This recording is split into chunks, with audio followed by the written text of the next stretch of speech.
सच्चिदानंद सद्गुरु साईनाथ महाराज की जय। Sri Sai Satcharitra, Chapter 14, Ratnaji Wadia of Nanded, Saint Mauli Sahib, Dakshina. In the last chapter, we described how Baba's word and grace cured many incurable diseases. Now, we shall describe how Baba blessed Mr. Ratanji Wadia and gave him an issue. The life of this saint is naturally sweet. His various doings, eating, walking, and his natural sayings are also sweet. His life is bliss incarnate. Sai gave bliss to his devotees as a means of remembrance. He gave them various stories of duty and action which ultimately led them to true religion. His object may be that people should live happily in this world, but they should be ever cautious and achieve the object of their life, which is self-realization. We get human body as a result of merits in past births, and it is worthwhile that with its aid we should attain devotion and liberation in this life. So we should never be lazy, but always be on the alert to gain our goal of life. If you hear the Leelas of Sai daily, you will always see him. Day and night you will remember him in your mind. When you assimilate Sai in this way, your mind will lose its fickleness, and if you go on in this manner, it will finally be merged in pure consciousness. Ratanji of Nanded. Now let us come to the main story of this chapter. In Nanded, in the Nizam state, there lived a Parsi mill contractor and trader by name Ratnaji Shapurji Wadia. He had amassed a large amount of money and had acquired fields and lands. He had cattle, horses, and conveyance, and was very prosperous. In all outward appearances, he looked very happy and contented, but inwardly he was not so. Providential dispensation is such that no one in the world is completely happy, and rich Ratanji was no exception to this. He was liberal and charitable, gave food and clothing to the poor, and helped all in various ways. The people took him to be a good and happy man, but Ratanji thought himself miserable as he had no issue, male or female, for a long time. Just as Kirtan, singing glories of the Lord, without love or devotion, song without rhythmical accompaniments, Brahmin without the sacred thread, proficiency in all arts without common sense, pilgrimage without repentance, and ornamentation without a necklace are futile and useless. So is a householder without an issue. Ratanji always brooded on this matter and said in his mind, "Would God be ever pleased to grant me a son?" He thus looked morose and did not relish his food. Day and night he was enveloped with anxiety as to whether he would ever be blessed with a son. He had a great regard for Das Ganu Maharaj. He saw him and opened his heart before him. Das Ganu advised him to go to Shirdi, take Baba's darshan, fall at his feet and seek his blessings and pray for an issue. Ratanji liked the idea and decided to go to Shirdi. After some days, he went to Shirdi, took Baba's darshan and fell at his feet. Then opening a basket, he took out a beautiful garland of flowers and placed it around Baba's neck and offered him a basket of fruits. With reverence, he then sat near Baba and prayed to him, saying, "Many persons who find themselves in difficult situations came to you and you relieved them immediately. Hearing this, I have anxiously sought your feet. Please do not disappoint me." Sai Baba then asked him for dakshina of ₹5, which Ratanji intended to give, but added that he had already received rupees 3 and 14 annas from him, and that he should pay the balance only. Hearing this, Ratanji was rather puzzled. He could not make out as to what Baba meant. That was the first time he thought that he had come to Shirdi, and how was it that Baba said that he had earlier got rupees 13 and 14 annas from him. He could not solve the riddle. But he sat at Baba's feet and gave the balance of the dakshina asked for, explained to Baba fully as to why he came and sought his help, and prayed that Baba should bless him with a son. Baba was moved and told him not to worry, and that thence onward his bad days had ended. He then gave him Udi, placed his hand on his head, and blessed him, saying that Allah would satisfy his heart's desire. Then, after taking Baba's leave, Ratanji returned to Nanded and told Das Ganu everything that took place at Shirdi. He said that everything went on well there, that he got Baba's darshan and blessing with prasad. But there was one thing which he could not understand. Baba said to him that he had got rupees 3 and 14 annas before. Please explain as to what Baba meant by this remark. He said to Das Ganu, I never went to Shirdi before, and how could I give him the sum to which Baba referred? To Das Ganu too, it was a puzzle, and he thought much over it for a long time. Sometime afterwards, it struck him that Ratanji had received some days ago a Mohammedan saint by name Mauli Sahib in his house, and had spent some money for his reception. This Mauli Sahib was a well-known saint of Nanded and worked as a porter. When Ratanji decided to go to Shirdi, this Mauli Sahib turned up at Ratanji's house. Ratanji knew him and loved him, so he gave a small party in his honor. Das Ganu got from Ratanji the memo of expenses of this reception, and everybody was wonderstruck to see that the expenses amounted to exactly rupees 13 and 14 annas. Nothing more, nothing less. They all came to know that Baba was omniscient, that though he lived in Shirdi, he knew what happened outside, far away from Shirdi. In fact, he knew the present, past, and the future, and could identify himself with anybody. In this particular instance, how could he know the reception given to Mauli Sahib and the amount spent therefor, unless he could identify himself with him and be one with him? Ratanji was satisfied with this explanation, and his faith in Baba was confirmed and increased. In due time, he was blessed with a son, and his joy knew no bounds. It is said that he had in all a dozen issues, out of which only 4 survived. In a footnote towards the end of this chapter, it is stated that Baba told Rao Bahadur Hari Vinayak Sate, after the death of his first wife, to remarry, and that he would get a son.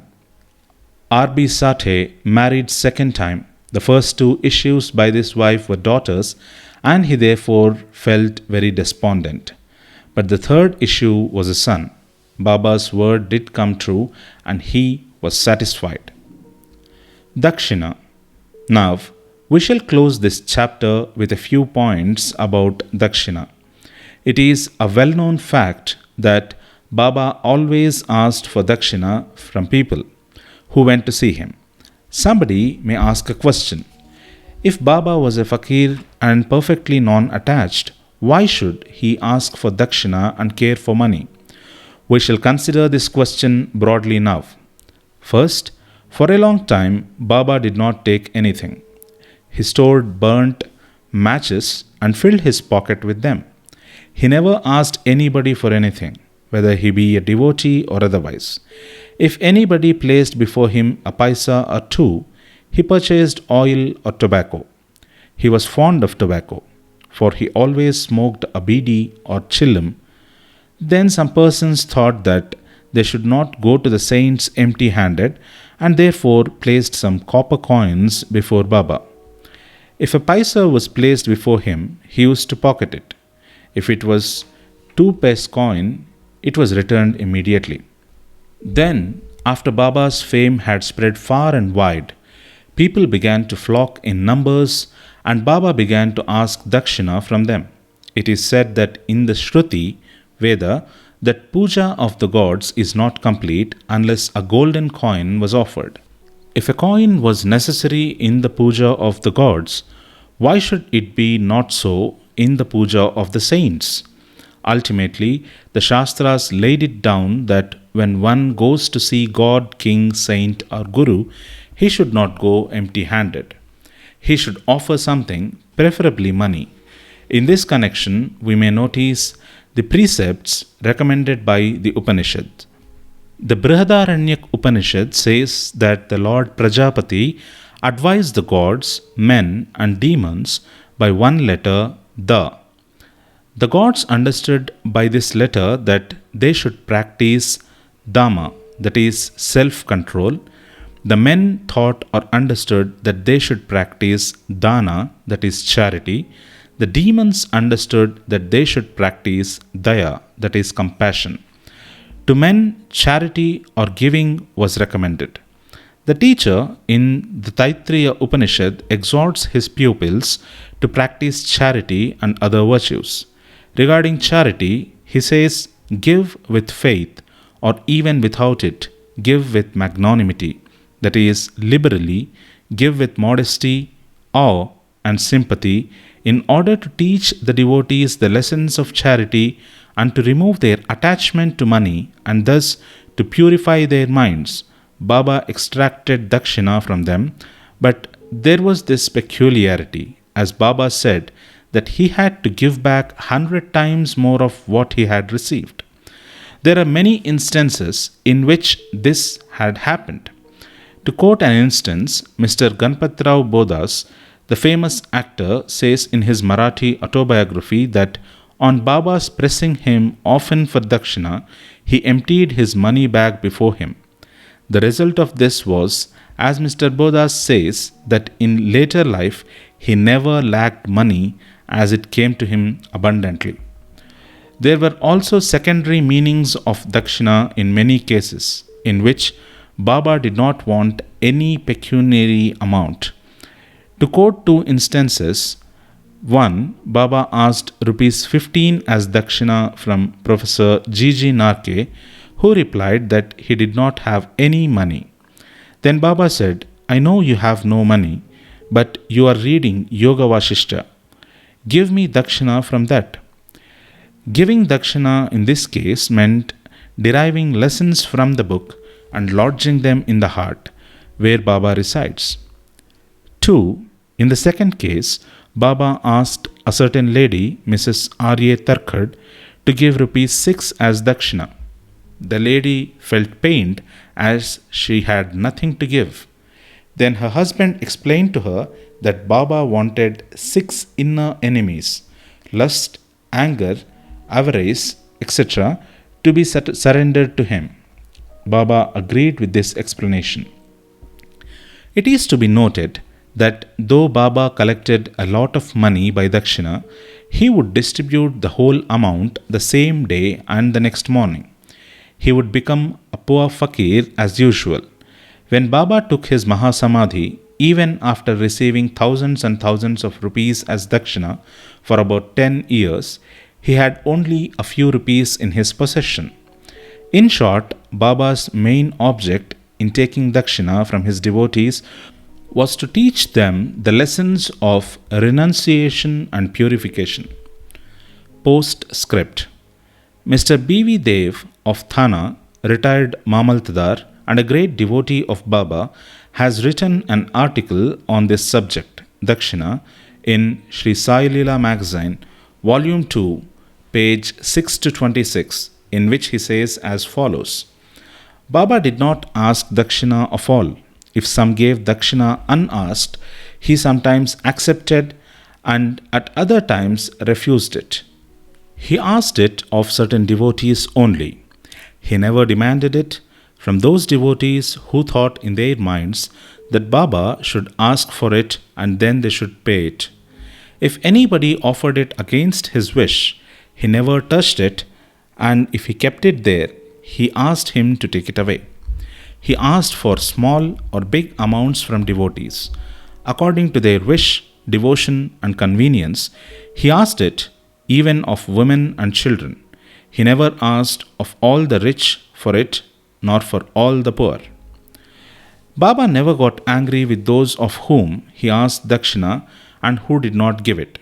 If any dakshina was sent through some friend who forgot to hand over the same to Baba, he reminded him of it and made him pay it. On some occasions, Baba used to return some sum from the amount tendered as dakshina and ask the donor to guard it or keep it in his shrine for worship. This procedure benefited the donor or devotee immensely. If anybody offered more than he originally intended to give, he returned the extra amount. Sometimes he asked of some more dakshina than what they originally intended to give, and if they had no money, asked them to beg or borrow from others. Of some, he demanded dakshina 3 or 4 times a day. Out of the amount collected as dakshina, Baba spent very little for his own sake, which is for buying chilim and fuel for his dhuni, and all the rest he distributed as charity in varying proportions to various persons. All the paraphernalia of the Shirdi Sansthan was brought by various rich devotees at the instance and suggestion of Radha Krishnamai. Baba always used to get wild and scolded those who brought any costly and rich articles. He said to Mr. Nana Sahib Chandorkar that all his property consisted of one cowpeen, one stray piece of cloth, one kafni, and a tumbril, and that all the people troubled him with bringing all these unnecessary costly articles.